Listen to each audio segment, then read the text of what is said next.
প্রিয় দর্শক মণ্ডলী, শুভেচ্ছা জানাচ্ছি সবাইকে। একটি দুঃসংবাদ দিয়ে আজ আপনাদের সামনে হাজির হয়েছি। সেটি হচ্ছে, বিগত রাত স্থানীয় সময় ভোর 4টার দিকে ইরানের ইস্পাহানে ক্ষেপণাস্ত্র হামলা চালিয়েছে ইসরায়েল। পশ্চিমা বিভিন্ন মিডিয়ায় এমন খবর প্রকাশিত হয়েছে।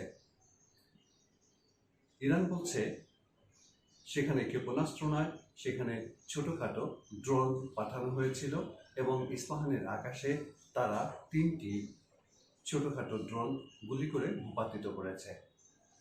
ইরানের বিভিন্ন বিমানবন্দর থেকে ফ্লাইটগুলো বাতিল করা হয়েছে। এই ঘটনায় সতর্ক অবস্থায় রয়েছে উভয় পক্ষই। ইরান উল্লেখ করেছে তাদের কোনো পারমাণবিক স্থাপনায় হামলা করা হয়নি অথবা তাদের কোনো সামরিক ঘাঁটি টার্গেটে পরিণত হয়নি। তবে নিউ ইয়র্ক টাইমস ইরানের 3জন কর্মকর্তাকে উদ্ধৃত করে বলেছে যে সেখানে ইস্পাহানে একটি সামরিক ঘাঁটিতে আঘাত করেছে ক্ষেপণাস্ত্র। তবে ইরান এই সমস্ত খবরকে উপেক্ষা করেছে। তারা দাবি করেছে এই খবরগুলো হচ্ছে ইসরায়েল এবং আমেরিকার মিডিয়ার প্রোপাগান্ডা। সে যাই হোক, ইসরায়েলের এই হামলার প্রেক্ষিতে বিশ্বের পরিস্থিতি কোন দিকে যেতে পারে, এর ফলে কি একটি তৃতীয় বিশ্বযুদ্ধ শুরু হয়ে যাবে, তেমনই এক আশঙ্কা এখন চারদিকে। আপনারা এর মধ্যে হয়তো জেনে থাকবেন যে বিশ্ববাজারে তেলের দাম এবং স্বর্ণের দাম রেকর্ড পরিমাণ বৃদ্ধি পেয়েছে। আজ এশিয়ার শেয়ার বাজারগুলোতে হংকং সহ পূর্ব এশিয়ার বিভিন্ন শেয়ার বাজারে তেলের দাম লাফিয়ে লাফিয়ে বেড়েছে। সেখানে ব্রেন্ট ক্রুডের দাম বৃদ্ধি পেয়েছে শতকরা 3 ভাগ। এর ফলে প্রতি ব্যারেল ব্রেন্ট ক্রুড তেল বিক্রি হচ্ছে কমপক্ষে $90। স্বর্ণের দামও বৃদ্ধি পেয়েছে। প্রতি আউন্স স্বর্ণ বিক্রি হচ্ছে কমপক্ষে $2400। একই সাথে পড়ে গেছে শেয়ার বাজারের শেয়ারের মূল্য, অর্থাৎ বিনিয়োগকারীরা শেয়ারে বিনিয়োগ করার ক্ষেত্রে এখন ভয়ে ভীত শঙ্কিত। এখানে উল্লেখ করার মতো বিষয় হলো, মিডল ইস্ট বা মধ্যপ্রাচ্য সারা বিশ্বের তেল সরবরাহের অন্যতম একটি প্রধান ঘাঁটি। এখানে যদি এই ইসরায়েল এবং ইরানের মধ্যকার সম্পর্ককে কেন্দ্র করে একটি তৃতীয় বিশ্বযুদ্ধের সূচনা হয়, তাহলে তা পুরো বিশ্বকে পুড়িয়ে মারবে। আপনারা এরই মধ্যে জানেন যে ইসরায়েল এবং ইরানকে কেন্দ্র করে সারা বিশ্ব 2টি মেরুতে বিভক্ত। ইসরায়েলের পক্ষে আছে যুক্তরাষ্ট্র, যুক্তরাজ্য, জার্মানি সহ পশ্চিমা বিভিন্ন দেশ। অন্যদিকে ইরানের পক্ষে আছে রাশিয়া, চীন সহ একই ঘরানার আরও কিছু দেশ।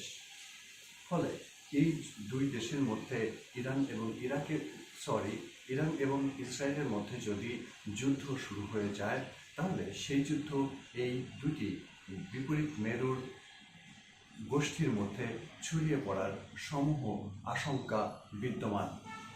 এমনই এক প্রেক্ষাপটে আল জাজিরার সাংবাদিক দোরসে জাব্বারি তিনি তেহরান থেকে বলছেন, তীব্র উত্তেজনা বিরাজ করছে, পরিস্থিতি ভঙ্গুর, যে কোনো সময় যে কোনো রকম ঘটনা ঘটে যেতে পারে। এমন এক অবস্থায় দাঁড়িয়ে বিশ্ব কোন দিকে যাচ্ছে? এই বিশ্বের সমস্ত বিশ্ব নেতারা তারা বুঝতে পেরেছেন যে ইরান যে প্রতিক্রিয়া দিয়েছে দামেস্কে তাদের কনসুলেটকে ঘুরিয়ে দেওয়ার পর, তারা বলেছে যদি ইরানের মাটিতে ক্ষুদ্রাতি ক্ষুদ্র পরিমাণ হামলা চালায় ইসরায়েল, তাহলে তার কঠোর জবাব দেবে ইরান। এই কথা উচ্চারণ করেছেন ইরানের প্রেসিডেন্ট ইব্রাহিম রইসি, সর্বোচ্চ ধর্মীয় নেতা আয়াতুল্লাহ খামেনি এবং সেনাপ্রধান জেনারেল আব্দুল রহিম মোসাভি। এছাড়া শীর্ষ নেতারাও একই কথা বলে আসছেন, অর্থাৎ তারা পূর্ণাঙ্গ যুদ্ধের জন্য প্রস্তুত, কথা বলেছেন সেনাপ্রধান। যে কোনো সময় হামলা যদি হয়, তাহলে তার কয়েক সেকেন্ডের মধ্যে ইসরায়েলের এই হামলার প্রতি হামলা চালানোর হুঁশিয়ারি দিয়েছে ইরান। এমন এক হুঁশিয়ারির প্রেক্ষাপটে বিশ্ব নেতারা ইসরায়েলকে সতর্ক করেছে।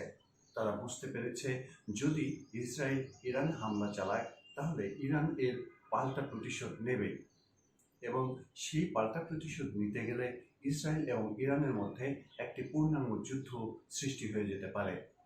যদি তা হয় তাহলে তাতে আক্রান্ত হবে বিশ্বের তেলের বাজার অস্থিতিশীল হবে, শেয়ার বাজারের পতন হবে এবং আরও আনুষঙ্গিক বিভিন্ন ক্ষেত্রে অস্থিতিশীল অবস্থা বিরাজ করবে বিশ্ব। তার ফলশ্রুতিতে শুরু হয়ে যেতে পারে তৃতীয় বিশ্বযুদ্ধ। আমরা এমন যুদ্ধের বিরোধী।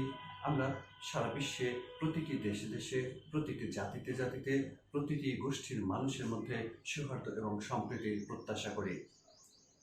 সেই প্রত্যাশা রেখে শেষ করছি। ধন্যবাদ।